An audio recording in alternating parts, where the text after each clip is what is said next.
दोस्तों सबसे पहले तो मैं आपको अपनी चादर के बारे में बता दूं कि हमें डबल बेड की चादर किस तरह की लेना चाहिए। सबसे पहले तो आप डबल बेड की जो भी चादर लें, आपके पलंग के साइज से थोड़ी सी बड़ी चादर होना चाहिए, तो ही हम उसे अच्छी तरह से टक इन कर पाएंगे। यदि छोटी होगी दोस्तों तो हम बिल्कुल अच्छी तरह से उसे टक इन नहीं कर पाएंगे और वो चादर दिन भर हमारी इधर उधर निकलेगी और उसमें सलवटें आएंगी। तो पहला है मेरा जो टिप्स है वो बड़े साइज की चादर होना चाहिए।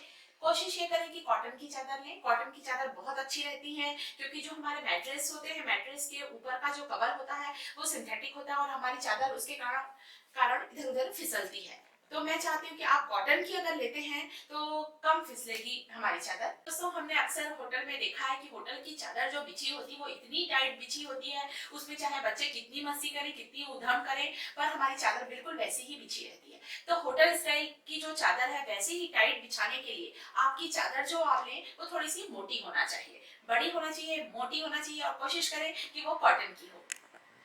तो दोस्तों आप मेरा ये डबल बेड देख सकते हैं, इसमें मैंने कॉटन की ही चादर डाली है, पर जो मैंने चादर ली है वो थोड़े बड़े साइज के लिए। आप देख रहे हैं किनार के लिए कपड़ा है जिसे अभी मैं आपको टक इन करना बताने वाली हूँ कि किस तरह से इसे टक इन करें कि मेरी चादर बिल्कुल 3 से 4 दिन भी बिल्कुल वैसी ही रहे, बिल्कुल भी फिसलने ना पाए और एक भी सलवट ना होने पाए। तो मैंने एक तो बड़े साइज की चादर ली है, कॉटन की चादर ली है। तो अब मैं आपको इसको टक इन करने का सही तरीका बता रही हूँ। तो दोस्तों सबसे पहले तो हम चादर को प्रॉपर बिछा लें, बिल्कुल अच्छे से कि चारों तरफ कपड़ा इक्वल इक्वल बचे, ताकि हम बहुत अच्छी तरह से उस चादर को टक इन कर पाए, खोज सके। तो इसके लिए मैं सबसे पहले चादर को, बेडशीट को अपनी खूब अच्छी तरह से इस तरह से बिछा रही हूँ कि चारों तरफ इक्वल कपड़ा हो। हाथ से भी थोड़ा सा प्लेन कर ले ताकि हमें खोजने में बहुत आराम हो और कपड़ा हमें ज्यादा से ज्यादा मिल सके। तो दोस्तों अभी तो मैंने मैट्रेस के ऊपर सिर्फ डबल बेड की इस चादर को डाला है। अब मैं आपको सही तरीका बता रही हूँ कि ये चादर पूरे समय हमारी व्यवस्थित कैसी रहे। तो इस तरह से मैंने हाथों से पहले प्लेन कर लिया है। अब मेन काम है हमारा इसके चारों कॉर्नर को सेट करना। तो आज मैं आपको बताऊंगी कि कॉर्नर को हम किस तरह से सेट करें कि हमारी चादर बिल्कुल बिना सल के पूरे समय टिकी रहे।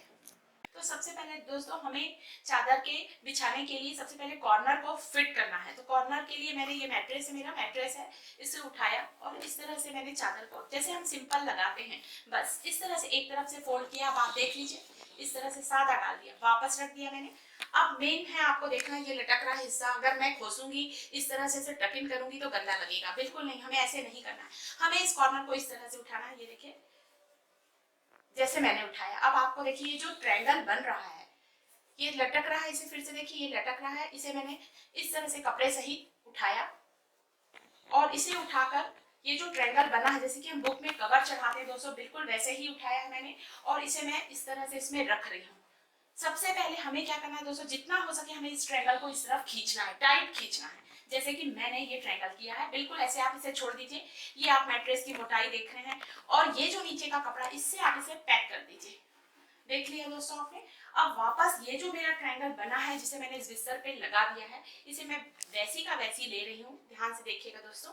और इस तरह से करते हुए हमें ये लिफाफा जैसे कि हम फोल्ड करते हैं बस इस तरह से हमें इसे अंदर डालना है, खोसना है, टक इन करना है। ये देखिए दोस्तों, ये दिखाना चाह रही हूँ आपको, ये एनवेलप टाइप का बनना चाहिए। तो दोस्तों इसके लिए भी मैंने इस तरह से इसे टक इन कर दिया है, साइड तक के मैंने कर दिया। अब आया फिर से हमारे ये कॉर्नर आया है, इस कॉर्नर में भी हमें वापस इसी प्रोसेस को दोहराना है। मैं इसे इस तरह से पैक कर रही हूँ और फिर ये जो हिस्सा है हमारा लटक रहा है, इसे लटकते हुए हिस्से को हमें कैसे करना है, जैसे मैंने आपको बताया ट्रायंगल कपड़ा करना है, इस तरह से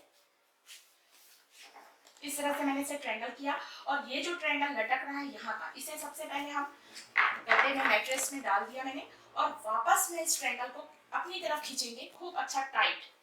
और जिस तरह से हम एनवलप बनाते हैं, एनवलप का फोल्ड करते हैं, बस इस तरह से हमें इसे टक इन करना है, बिल्कुल ये लिफाफे के जैसा। तो दोस्तों इसी तरह मैंने चारों कॉर्नर कर लिए हैं। इस तरह से एनवलप बनना चाहिए जैसे बन चुका है, ये देखिए। और हमारा मैट्रेस है इस तरह से पैक हो जाना चाहिए, तो हमारी चादर दिन भर व्यवस्थित रहेगी। अब मैं चारों कॉर्नर को बिल्कुल इसी ढंग से पैक कर रही हूँ। तो दोस्तों इस तरह से मैंने जो साइड के बेडशीट है इसे कॉम्ब की मदद से अच्छी तरह से गद्दे में डाल दिया है ताकि बहुत चारों तरफ से टाइट पैक हो जाए। कॉर्नर मैंने आपको बता दिया कि किस तरह से हमें कॉर्नर को पैक करना है। चारों कोने मैंने इसी तरह से जैसे आपको बताया मैंने, बिल्कुल वैसे ही चारों कोने पैक कर लिए हैं और कॉम्ब की मदद से साइड्स को दबा दिया है। तो दोस्तों ये मेरा तरीका था बेडशीट को अच्छे से बिछाने का।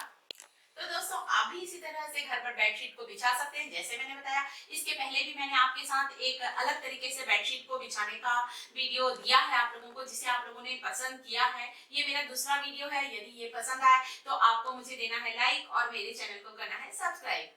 इसके साथ ही दोस्तों कमेंट करके जरूर बताएं कि आपने इस तरह से बेडशीट बिछाया कि नहीं।